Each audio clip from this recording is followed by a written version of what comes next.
Before I begin my prepared remarks, I would like to ask all of us to take a moment to think about the people in Texas and now Louisiana, to take a moment to pray for them silently, and to also think of how each of us can do something to help in the days and weeks and months that come as those communities face what will be a long and difficult and trying process of bringing their lives back in order.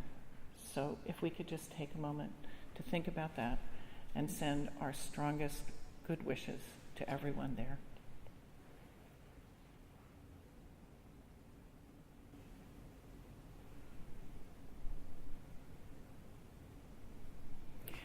Thank you. Each year since 2007, I've joined you here on the first day of classes to seize a moment of contemplation and community before the hectic work of the new year begins. I've relished this invitation and opportunity because it's enabled me to step back, to lift my sights for a few minutes from the demands of the pressing array of issues of a brand new year, in order to reflect on the important and the meaningful.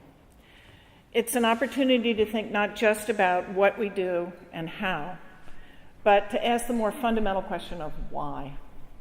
What is the compass that we steer by? Where is our North Star? What are the values that motivate all we do and bind us together as a community? Let me endeavor to state it flat out. We believe in the pursuit of truth as our common purpose. We believe in the power of learning and discovery to enhance human capacity, and in our responsibility to develop that capacity to serve the world. We believe in the value of every member of this community and in each person's potential to contribute to the common good. We believe that our diversity offers us the strongest possible foundation for our strength, because it enables us to enrich, to educate, and to challenge one another. We believe in the obligations that each of us bears toward one another and toward something greater than ourselves. Over the past several months, and most recently in Charlottesville, Virginia, we have seen loathsome demonstrations of hatred and violence, reviving the most shameful episodes of the past and foregrounding the very worst of what we have been and regrettably still are as a nation. I grew up in the 1950s in segregated, racist Virginia, in a state that endeavored to close its public schools rather than comply with the mandate for integration in the Supreme Court's Brown v. Board decision of 1954.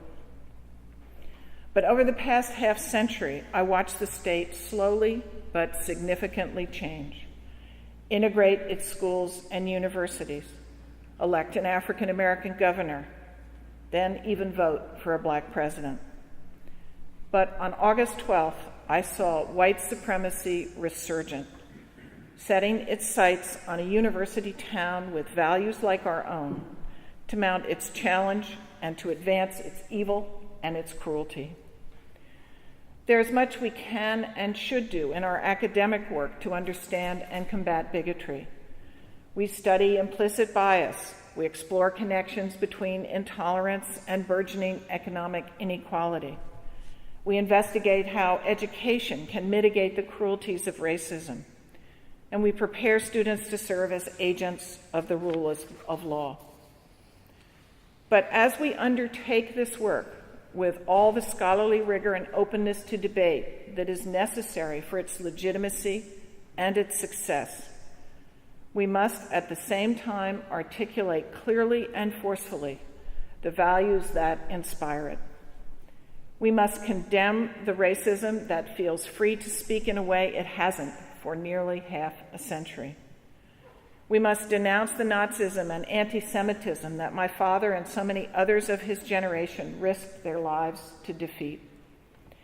We must affirm the full citizenship of LGBTQ Americans, including their right to qualify for military service. We must use the illumination of education to mitigate hatred and violence. Prejudice is taught and nurtured and modeled. Tolerance and inclusion can be as well. Education serves as the arteries of a just society. But universities cannot accomplish their purposes in a world of bigotry and hatred, in a world where people are categorically excluded and degraded, where minds are closed or overtly hostile to differences of perspective or experience or identity, where violence and threats replace rational discourse and exchange. These values are fundamental to all we do. We have been reminded that we cannot take them for granted. We cannot assume that our progress towards realizing them cannot be reversed. Let us rededicate ourselves to their defense.